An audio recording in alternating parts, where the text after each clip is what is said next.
So, generational awareness in the workplace. Boy, this is going to be a conversation that we're going to need to have more and more and more over the few coming years. And there's some good books coming out about it as well. I'll give you some of those here in just a minute. Hey, it's Scott Beebe with Business on Purpose, where we're here for one reason, and that's to help liberate you from the chaos of working in your business so you can make time for what matters most. So let's talk about this idea of generational awareness. When we think about, greedy boomers are feeling frustrated and overrun by entitled millennials, while skeptical Gen Xers like me are interviewing unaware Gen Zers who were scrolling TikTok in a job interview, and for the first time, we're all working together in the same businesses, or at least all of the descriptives and the adjectives that I just gave. That's how we feel, even though it may not be true. College sports even is awash in generational misunderstanding right now. The newly minted name, image, and likeness rules for the NCAA are in place, and for the first time in our lifetime, you're seeing college athletes representing the hometown HVAC company, or in some cases, an international brand like Alabama's quarterback Bryce Young, who's already being featured in Nissan commercials while he's still in college. In mass, the younger generations are all for this loosening of regulations. The older generations, we tend to be on the spectrum between skeptical and opposed. In his new book, A New Kind of Diversity, author Dr. Tim Elmore highlights these generational challenges, saying the generation gap is more distinct because new technology creates subcultures. Hence, generations often don't have to connect to survive. Well, when you look around your business, you're beginning to see a boomer, 55 and older or so, working side by side with a Gen Xer, a Millennial, and a Gen Zer, while all staring cross-eyed at the other, trying to figure out why they're so peculiar and strange and wrong. Again, at least that's what we think. Generational diversity in the workplace is an unavoidable reality and a massive opportunity.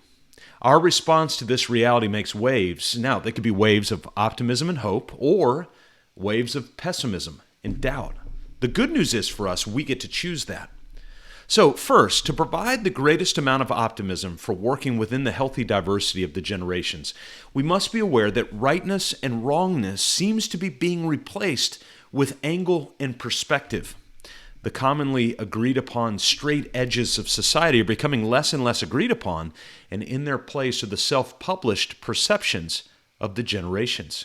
We used to believe that only a few key players had their fingers on the submit buttons of our societal publishing houses, and now everyone can and does publish something. The voices of angle and perspective are rising, and it's leaving little space for a declaration of rightness or wrongness. You have a couple of different responses to this reality. We can either dig in our heels and fight for limited options, or we can open our ears and our minds and begin to listen. Listening is not agreeing. Listening is not acquiescing. Listening is not even giving permission. Listening is simply listening. To be generationally aware is to make time to listen to the different angles, and then to make further time to digest and process what you have sincerely heard. We will do well to inform our own current angles and perspectives with the angles and perspectives of others as we make time to listen. The second action we can take to bring hope to the generations is to believe that each person in each generation brings a value layer that was otherwise missing. Recently, we did some renovation work at our home. The project was about 99% complete, barring a few pieces of artwork.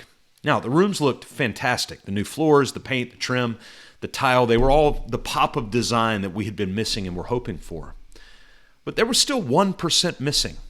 It was the artwork, these tiny little pieces. Most of us went through school moaning about art class, right, as we were growing up. The addition of that 1% that was missing completely brought wholeness to the room of this renovation that we had done. Without art, we don't have that resolve in the rooms that we were building. Now, in a Wikipedia entry, resolve is what the music world refers to as the move of a note or chord from dissonance, an unstable sound, to a consonance, or a more final or stable sound. In our renovation at home, something was missing. The 1% of artwork brought resolve. it brought a more final visual to the renovations that we had completed. Multiple generations working in concert to help bring resolve to a workplace, a more final or stable sounding environment by which all roles can contribute to the overall mission of the organization. Boy, wouldn't that be fun? By collectively and repetitively pressing towards that agreed upon mission, culture is built layer by layer, and the flavor of that culture is enhanced by the diversity of its generational ingredients. Generational awareness is to learn the intentionality of great listening and to set the stage for each generational player to bring the ingredients and notes that provide a full resolve and satisfaction for the culture that's headed towards its mission. Hey, again, make sure to make time to listen to the angles and perspective, but also make time to listen to what your business is telling you. Go to mybusinessonpurpose.com/healthy to get a metric evaluation of the health of your business.